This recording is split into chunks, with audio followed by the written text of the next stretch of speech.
For the final step of the pricing process, it's time to present your competitive market analysis. Now, when you do this, we're going to use that CMA that we completed and compiled with the other additional graphs and additional images.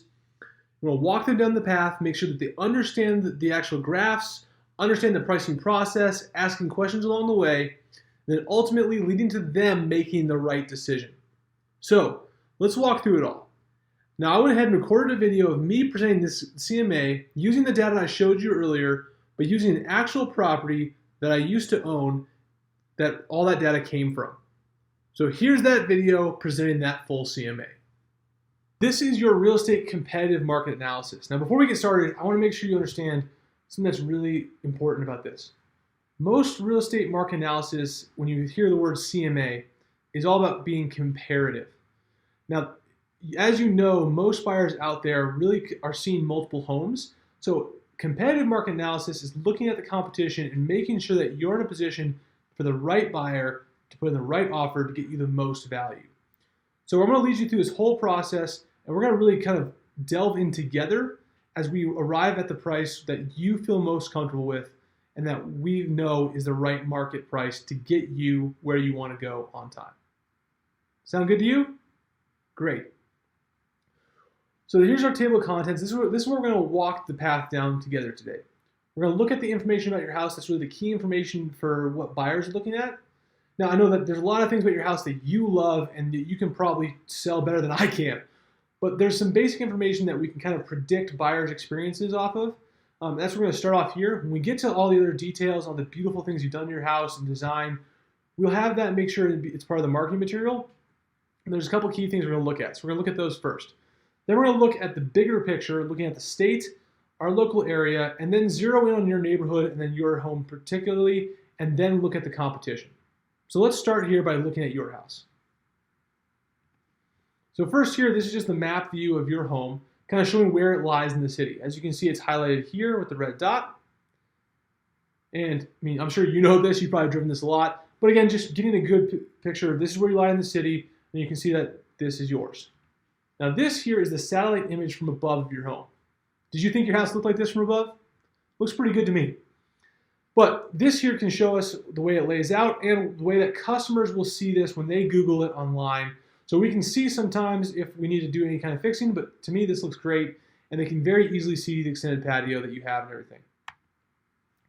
This is your old MLS sheet, and the important thing we want to look at from this, obviously you've made changes, you've made updates, and you've done a lot of things to your house. But when it comes to searching for buyers, what they're going to look at are a couple things. First, they're going to look at the subdivision here, the square footage, and then a couple of other things like garage spaces and some of the other upgrades that you do have based on the public records. Now, again, this is the starting point. When it gets to marketing your house, we're going to make sure they know about everything you did. But looking at this and knowing this, we now know that the neighborhood's called the Meadows, and we're looking at the city of Wellington. So let's look at the big picture and see what you can expect from your home value increase-wise. Well, in the state of Colorado last year alone, we had a 15.5% increase. That is phenomenal. We're averaging over 6%. Now, that's the state of Colorado. We're doing really great. And you bought your house, I believe, in 2020. So you can imagine you have compounding added together value here of over 26% increase. Did you know you had that much value, most likely? Well, that's Colorado, you're correct. Now, looking at Fort Collins, it is a little bit less, but you're still looking at around like 20% increase. Now, that being said, that doesn't mean that you only had 20% increase. That doesn't mean you only had 18% increase. I mean, what this all comes down to is this is appreciation for this area. You can see it says Fort Collins, Loveland. That's including all of Fort Collins, all of Loveland, and Wellington. So this is a great view and a great way to look and kind of expect some things, but what we want to do is really narrow down on your area to see if your area outperforms the rest. So let me ask you, when you think about your area, are you seeing a lot of homes for sale? Now, I'm sure you've seen some homes that went for sale and didn't sell. So let me first address the first question, the first kind of fear that sometimes you as a seller might have is, what if I list my house and it doesn't sell? Well, would you like to know the odds of your house selling? This graph here shows you in blue properties that have sold, in orange properties that are under contract right now, and red properties that listed and didn't sell. And then green are ones that are still for sale right now. Now you can see this top one here shows the last 12 months of activity. Now looking at the numbers here, that gives you a 96% chance of selling. That is phenomenal. That is amazing. I mean, homes are selling at 2 homes per month and there's no homes available for sale right now. That shows you the odds are super in your favor. And it's pretty reflected actually in the next graph that shows you the average time before closed. So you imagine you put your house in the market and someone brings an offer in. In most cases, the contract is 30 to 45 days. So in this case, you can see here, the average days before close is 45 days. Homes are moving fast right now in your neighborhood. And the average close price is $433,000. That doesn't mean that that's where your average price would be, but it does show us that you can see here from anywhere from lower to higher, they're all selling pretty fast. Now a couple here got a little bit longer out in the days to closed, but in most cases they're all around this 45-day range. Now the main thing that we want to look at with this is if it takes 45 days to close, we want to know how that affects our next answer, which is when is the best time for you to sell your house? Would you like to know what that is? Okay, so this graph here shows a pattern of when homes sold in your neighborhood. The blue areas here are the areas of momentum when more buyers and more activity were in your neighborhood. So you can see here that from February through June was the highest spike of activity. Now there was a little spike in November, but really this window here is the most combined selling activity area. So going back for a second, looking at the 45 days before close, you want to think about if you list it at a certain date, you have to look 45 days or a month and a half ahead. Do you fall in that window? Well, as of today, which is February 1st, pardon me, you can see that you would fall directly in that window. Again, the patterns are in your favor. So you're likely to sell your house, to sell it fast, and you're in the most active time. Now let me ask you, would you be willing to sell your house for market value? What is market value? Well, let's look at that next. In order to find market value, we first have to start and look at what has sold recently to establish kind of a base value that your home is in the eyes of recent buyers. So you can see here, in the last couple of years, there have been a lot of sales in your neighborhood. But now this sale kind of list, we want to look at specifically the homes that have sold in the last 6 months. This graph here shows you all 5 pricing factors. You can see on the left-hand side, there's the price of the property. On the bottom is total square footage. And the blue dots on this graph represent homes that have closed in the last 6 months, specifically from August 13th until December 3rd, because nothing's sold since then as of yet in 2022. So looking at this graph, you can see that this red line is the fair market value line. So do you know the square footage of your house? Okay, well, flipping back to this previous page, it was 3,376. Here's a pen.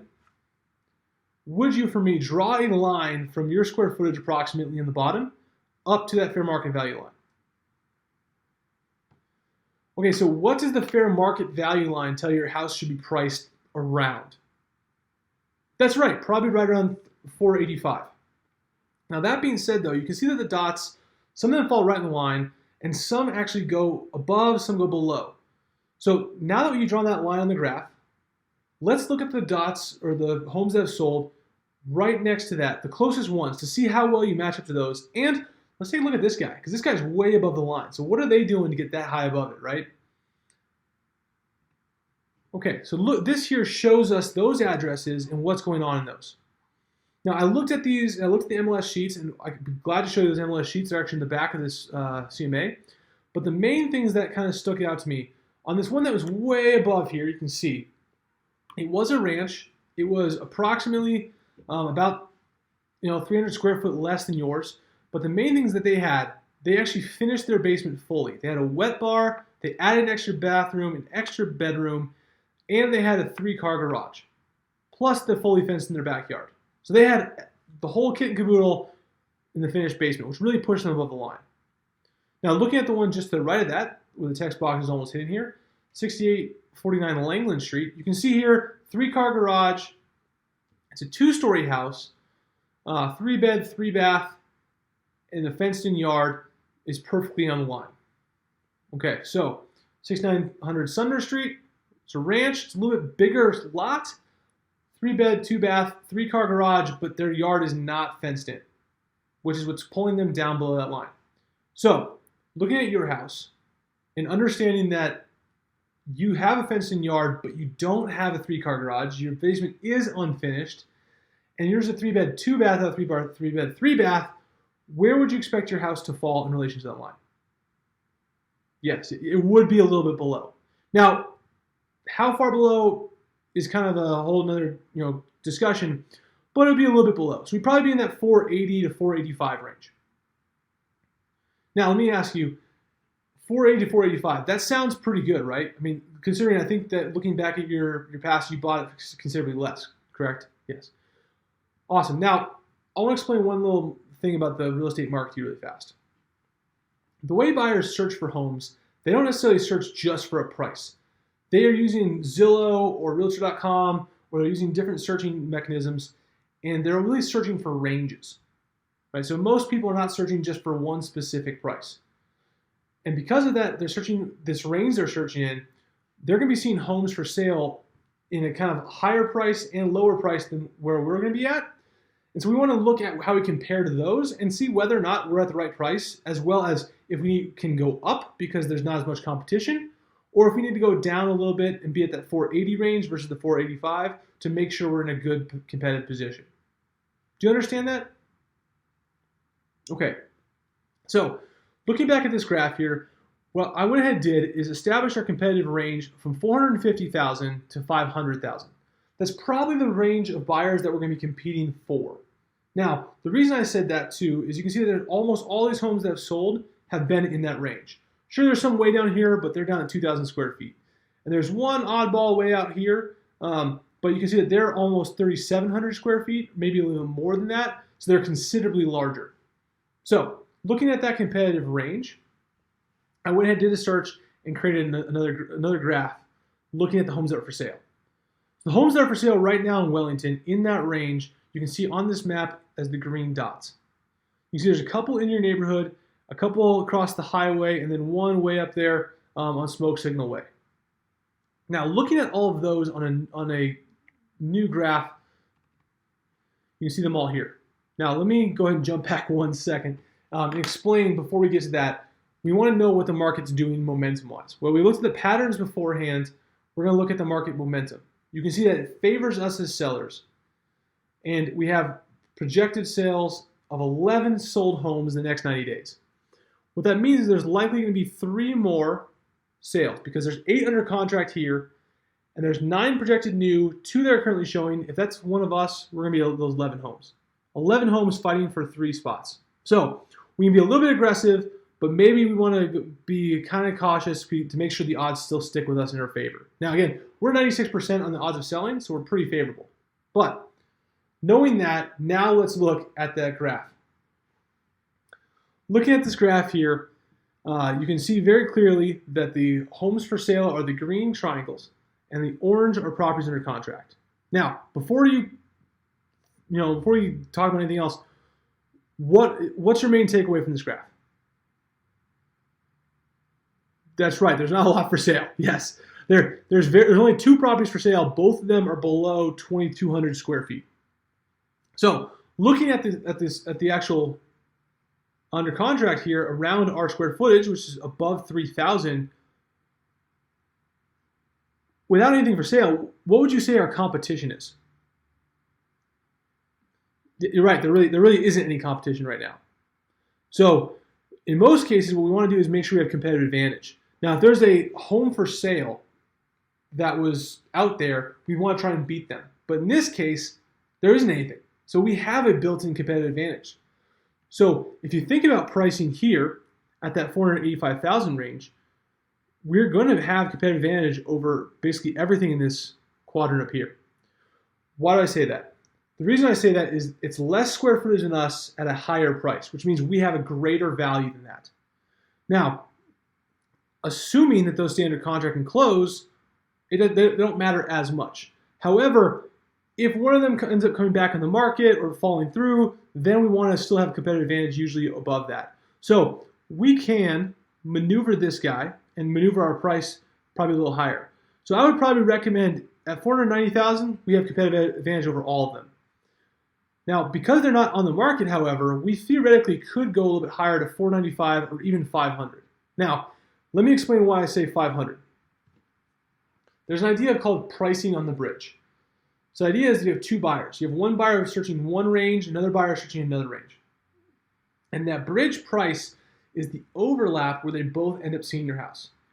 So in many cases, when you think about these broad swaths we talked about earlier, buyers' eyes, there's many buyers that will search from 450,000 to 500,000. Others that will search from 500,000 to 550,000, which makes that 500,000 a very powerful bridge position. That bridge then enables more buyers to see us. So at 490,000, we have complete competitive advantage. At 495, we still do unless one of these comes off the market, comes back on the market because the contract fell through. However, at the moment, we still have competitive advantage. At 500,000, we have the bridge advantage. So what that means is anywhere in this 490 to 500,000 would be where I would recommend a price. Now, I'm a real estate agent, and I'm meant to give you great advice and give you great understanding of the market. However, the decision ends up on your shoulders. I want you to be the one to tell me your ultimate decision. So, knowing all the information and based on all the information provided, where would you like to expect your house to sell and list at?